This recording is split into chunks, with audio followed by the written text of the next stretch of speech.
Millionaire time management secret number 4, create a peak productivity environment. Now, this, I've been hammering on this many times.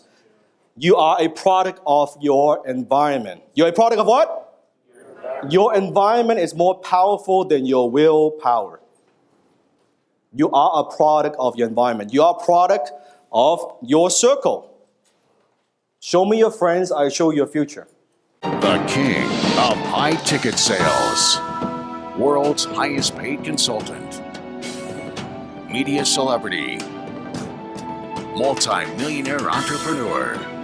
Acclaimed TEDx speaker.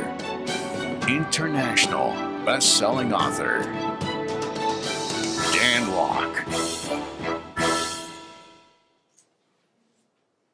Your income, like Jim Rohn said, will be your closest 5 friends you spend most time with. Add them up, divided by 5, that's your average income.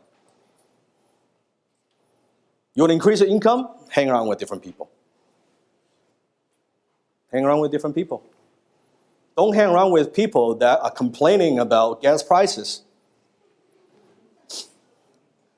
Hang around with people who is talking about, I want to get a private jet. Yes? The question, your willpower, your environment is more powerful than your willpower? Yeah, the 5 friends you hang out with, just add their income together, just divide it by 5. That's your income. All your friends making 50K, add that together, divide by 5, you make 50K. Very simple. It's very simple. You cannot escape from that.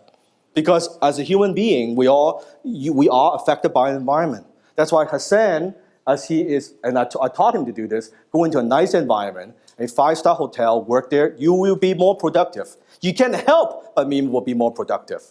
You come to Vancouver Club, you can't help but experience, wow, you know what? The wealth, the power of the club. If I meet you at McDonald's and do this, I meet you in the library and do this, it's not, I could be the same guy. I could be the same speaker. Why I do it at VC? Because I want to elevate your game. Why I want you to dress up? I actually don't give a fuck. You're not dressing up for me. I look good regardless. Okay? It's dressing up for you because I know I want to condition you to dress for success. Dress for success. Oh, but what about Richard Branson? Well, when you're Richard Branson, you can try to dress whatever you want. Before you're Richard Branson, dress for success. Make sense? Okay? So make certain your environment works for you instead of against you. Now, how many of you, let's say Hassan at home, family interrupt you, how many of you are working in an environment that's working against you? Maybe it's home and stuff like that. Great, okay? So you can see. So ideas, let me give you some key ideas to consider. Wealth triggers, feng shui, organization versus clutter. Let me go through this. Now, in my home, and you can go to, how many have seen my new home tour video? Some of you. Okay, if you haven't, just go to YouTube, type in Dan Lok new home. You can see my new home, and you'll get an idea of how I structure my office, because it will mean more for you. Lessons will come alive. So I have in my office what I call wealth triggers. Now, I'm a big believer in populating my work environment with wealth triggers. Objects that remind me to think in a certain way. Okay? So I work at mentally attracting wealth. For example, my office is full of things that represent wealth. Pictures, objects, artifacts within view. Okay? So I have a clock, example, as a trigger on my bookshelf that reminds me time is very, very valuable. I say every time I see that, okay, that's a wealth trigger. Time, man. Time. I gotta get it done. Right? So here's my office. You can see. Let me point out a few things. How many can see LOK? Right? That is a symbol of a reminder, a wealth trigger for me that I am a personal brand. I better live up to that expectation. Always constantly remind myself what I do, my behaviors affects a lot of people. That's a wealth trigger. Here you can see that that's actually the art of war enrolled up in Chinese. So that reminds me of think big pictures, strategies. That's the art of war, right? My mom and dad, right? And then my horses, energy, vitality. This is Abraham Lincoln, a little statue, leadership, okay? So even this is Napoleon, conqueror, courage. So I have a lot of these things, and you can see the lion there. I can encourage leadership, all these things. I guarantee if you actually work in my office, you can help but be more productive. Because the environment is more powerful than your willpower. When I go in there in the office, I feel great. This is what it's like to run all my companies. This is where I create wealth. This is where I make shit happen, man. This is my place. Does that make sense? Your environment. Think about it. Now, if you go into the environment, and it doesn't need to be as fancy as this, whatever works for you. But knowing you have to be more cautious of what you want to create versus, well, just where I work, I have a desk and I have a computer. It's not like that. Why not create an environment that works for you? It's also like why I have my feng shui, my home, everything. How many of you know feng shui? You know feng shui? Yeah, you organize your environment in a certain way that attracts health and prosperity. It's like a Chinese thing. And I always say, you don't have to believe in feng shui. But I say, why not do a little bit of feng shui if it works for you? What's the harm in that? Doesn't cost more money. You know what? Instead of putting my tree here, I'm going to put my tree here. Instead of arranging it this way, I'm going to arrange this way. Doesn't cost anything, really. Then why not have that extra advantage?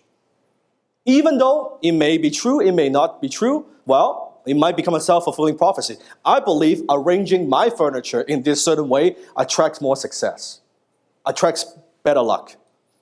I don't care if anybody believes it. I believe it. And if I believe it, chances of it happening is what? High. Then why not? Doesn't harm. I don't believe in that. You don't have to believe in it. You don't have to believe exercise is good for you to run.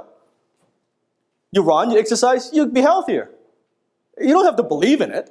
I don't have to believe I dropped this, it was dropped to the ground. I don't have to believe in the law of gravity. It's just there.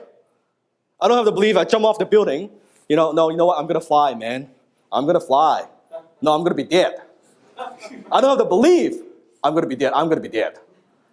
That's what I mean. That's what I mean. So, clutter versus organization. Now, how many of you have a messy office? Okay, how many have a very organized office? Very nice. Now, I find that I'm personally, again, there's no right or wrong. It's what works for you. I feel that I'm more organized, more productive when I work in what I call semi-organized environment. Semi-organized environment. So, an example, when I'm working on a book, let's say if I'm working on a book as a writer, you will see if I'm working on documents and references and papers and all kinds of stuff around me. Okay, around me. That's okay because I'm working on it, I'm thinking about it, that's okay. Semi-organized environment. Because I believe creative and innovative thinking seems to come out of chaos more often than out of organization. That's just my own experience. So I find that I'm more creative when I have a little bit of stuff. And what I do is that I clean that out every single day before I finish work. So then I start the day fresh, instead of letting it pile up. That you have all these, oh yeah, I'll come back tomorrow, I'll keep working on it anyway. No. Clean, fresh. Start the day. Put it all back. Next day, I do it again. And I start the day fresh every single day. So then I look at the thing, I don't look, oh, it's so messy, and just, oh my God, there are more stuff. And then you have more papers, messy. That's, right? You find stuff, oh my God, I'm supposed to deal with this like 2 years ago, right? It doesn't happen. You know where you're at. Make sense? Okay, take 2 minutes. How long? Discuss what I've said so far, please. So, again, I'm just showing you what I do. And that's why I show you the Facebook messages and stuff like that. I live and breathe this stuff. It's not theory. It's what I do day in and day out for years. And they work. What I'm asking is, try them out for size. See if they work for you. Just try them out. I think you'll find that they actually work wonderfully. And people will start respecting your time. Because you self-respect. You respect your own time. So earlier this year in May, I moved to a new home. And there are 2 reasons I moved to the new home. Number one is because I can move in with Jenny's parents as they get older, my father-in-law and mother-in-law. And so that's one reason why I want to do this, so we get a bigger place. But second thing is also a time management decision. It's a time management decision. So basically, I design everything around my lifestyle so it maximizes my productivity. Let me give an example. Since I moved in my new home in May, except my mastermind, right? I haven't had one single business meetings outside my home. Now think of how much time that saves me. Right? Let's say even with Kathy, is Kathy here? Yeah, Kathy, right? She comes to my home and work on her business, right? And one day she is, 5-10 minutes late, something like that, right? Not to play, it's a lesson here. 5-10 minutes late, instead of if I'm outside meeting with her, that 5-10 minutes is wasted. While I'm waiting for her, guess what? I'm working. After she's gone, I get back to work. There's no waste time. Those 5-10 minutes, 20 minutes that you save over the course of a month, a year, it adds up a lot. It adds up a lot. Kevin? Do you ever find time for yourself to rest in between work? Absolutely. Yeah. When I'm doing my call, guess what? I'm on my massage chair, man. Yeah. I'm on my own massage chair, talking, getting a massage at the same time. It's like an airplane. Yeah. Sometimes when I'm on the phone, I might be doing a stretching like that. I'm on the phone. I'm stretching, right? So then also I have in my basement, a gym. So then if I want to work out, I don't have to drive to somewhere to work out, and saves me time. I want to work out, I go downstairs, I work out. After I finish, I back up to my shower, I'm done. So imagine, again, that's 15, 20 minutes, going to the gym, signing in, doing all that stuff, right? How much time you've wasted. So it's a lot of productivity decision. Now I can make my videos there, right? Do it at home. Saves me a lot of time. Meetings, they come in, it saves me a lot of time. So it's from that accumulates, think how much my hours worth. You take that out and add that to, times that by how many hours I save. That is a lot of money. That is a lot of money. So think of in terms of your environment, what do you do? So here's a big time saving. If there's a time saving tip, here's my recommendation. Stop meeting people at restaurants for lunch or drinks or whatever. Just stop. Just stop. Because chances are most of those things don't turn into anything. Most of the time, 9 out of 10. Now, I'm not saying don't network. Don't get me wrong. I'm talking totally different things here. Okay? I'm saying if your business depends on you having lunch or dinner with people in order to get business, we need to talk. We need to talk. Okay? A lot of stuff you could do. Most of the time when people request, even starting today, she say, can we do for lunch and dinner? Simple reply, instead of doing lunch or dinner, why don't we do a phone call instead? Just a simple reply like that. It saves you a whole lot of time. And chances are, how many can agree?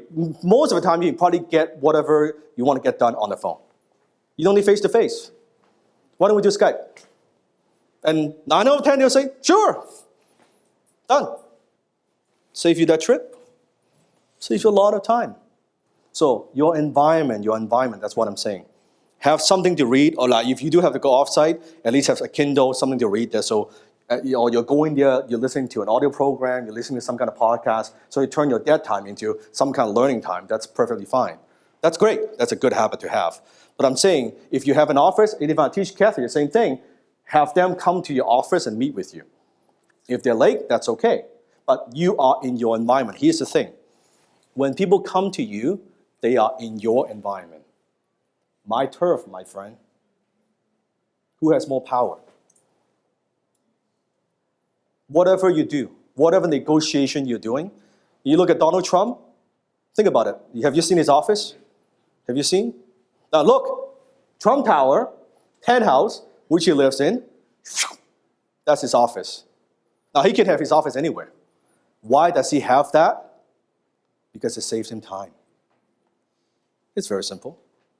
You want to meet with him, make the appointment, go up the elevator, he's working, let's have a quick meeting, bam, we're done, you're gone, and now he's done, back home, he's done. There's a reason for that. He knows how much time his time is worth. That's what I'm saying. At least try that on for size, okay? Hi, this is Dan Lok. Welcome to Dan Lok TV. I want you to subscribe to my YouTube channel.